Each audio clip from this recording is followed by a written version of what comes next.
Assalamualaikum warahmatullahi wabarakatuh. Alhamdulillah rabbil alamin, wassalatu wassalamu ala asrofil anbiya'i wal mursalin wa ala alihi wa sahbihi ajma'in. Amma ba'du.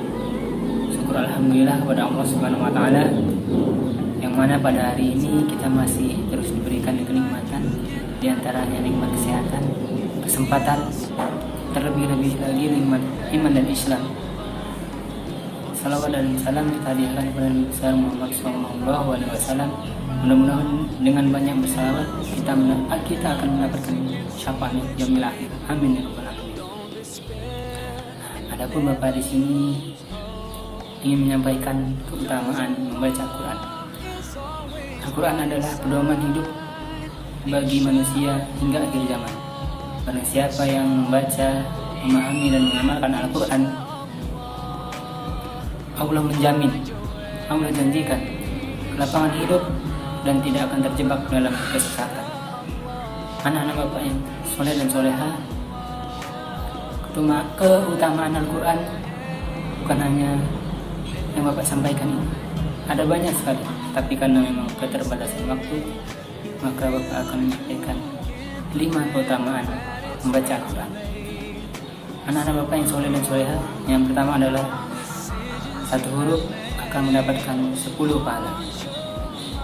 Rasulullah SAW bersabda, "Aku tidak mengatakan alif lam mim itu satu huruf, akan tetapi alif satu, lam satu, dan mim satu."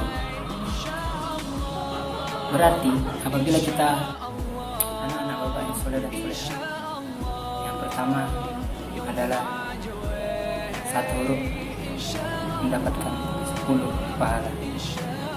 Rasulullah SAW bersabda, "Aku tidak mengatakan alif lam mim satu huruf, akan tetapi alif satu, lam satu, dan mim satu." Hadis riwayat Tirmizi. Dalam Al-Quran terdapat lebih dari 300.000 huruf, dan apabila kita bisa tampan Al-Quran, kita akan mendapatkan 3 juta lebih kebaikan. Anak-anak Bapak yang soleh dan soleha, yang kedua adalah diangkat derajatnya. Rasulullah SAW bersabda, "Sesungguhnya Allah mengangkat derajat suatu kaum dengan Al-Quran dan merendahkan kaum yang lainnya yang tidak membaca, memahami, dan mengamalkan Al-Quran." Hadis riwayat Bukhari. Mengapa orang yang membaca Al-Quran diangkat derajatnya?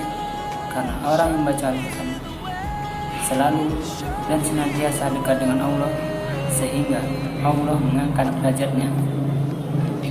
Yang ketiga, hati menjadi tenang. Dalam firman Allah surat Al-Ra'd ayat 28, yang artinya orang-orang yang beriman dan hati mereka menjadi tentram karena mengingat Allah. Ingatlah, hanya mengingat Allah hati menjadi tentram. Anak-anak Bapak yang sudah bersedia, yang keempat adalah mendapatkan syafaatnya di akhirat nanti. Rasulullah SAW bersabda, bacalah Al-Quran. Bagi orang yang baca Quran akan mendapatkan syafaatnya di akhirat kelak. Hadis riwayat Muslim. Jelas bahwa kalau kita cinta suka membaca Quran, maka Anda akan mendapatkan syafaat seperti adik kita yang bernama Bahira, umur 4 tahun, tinggal di Tanah Karo, dan sekarang dia mengikuti Hafiz Indonesia 2020. Dia sudah bisa baca Quran, sudah bisa menghafal Al-Quran. Itu karena apa? Karena dia rajin berlatih, rajin membaca. Maka dari itu, anak-anak SD itu mudah-mudahan termotivasi, semangat untuk bisa membaca Al-Quran. Yang kelima adalah obat penyakit. Dalam surah Al-Isra ayat 82, yang artinya bacalah Al-Quran, karena bacaan Al-Quran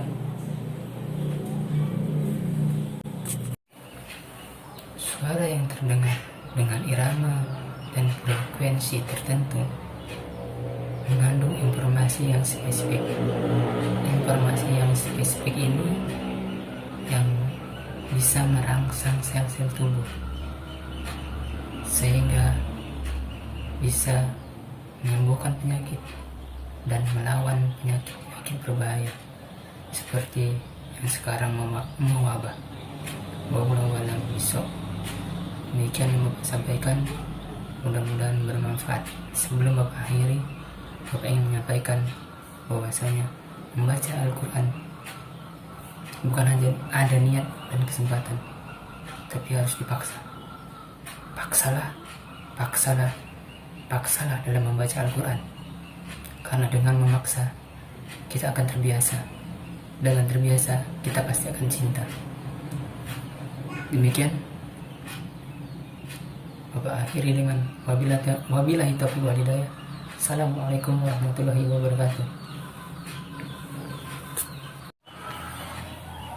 Anak-anak Bapak yang soleh dan soleha, yang kelima adalah obat penyakit. Dalam surah Al-Isra ayat 82 yang artinya, dan kami turunkan Al-Quran sebagai obat dan rahmat bagi orang yang beriman, dan bagi orang yang zalim hanya menambah kerugian. Seorang profesor, Dr. Susan Moore, PhD, telah merilis dalam jurnalnya tentang kemujaratan Al-Quran.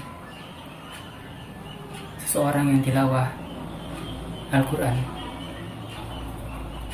suaranya akan melayang ke udara dan kemudian masuk ke telinga dan diserap oleh tubuh, dan kemudian masuk ke sel-sel tubuh.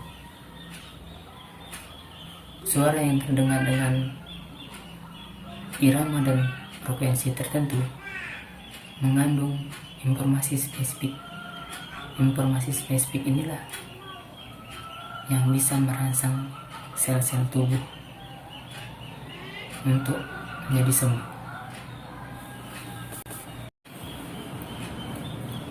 Informasi yang spesifik tadi bisa merangsang sel-sel tubuh untuk melawan berbagai penyakit dan bisa menyembuhkan berbagai penyakit berbahaya yang sekarang ini mewabah.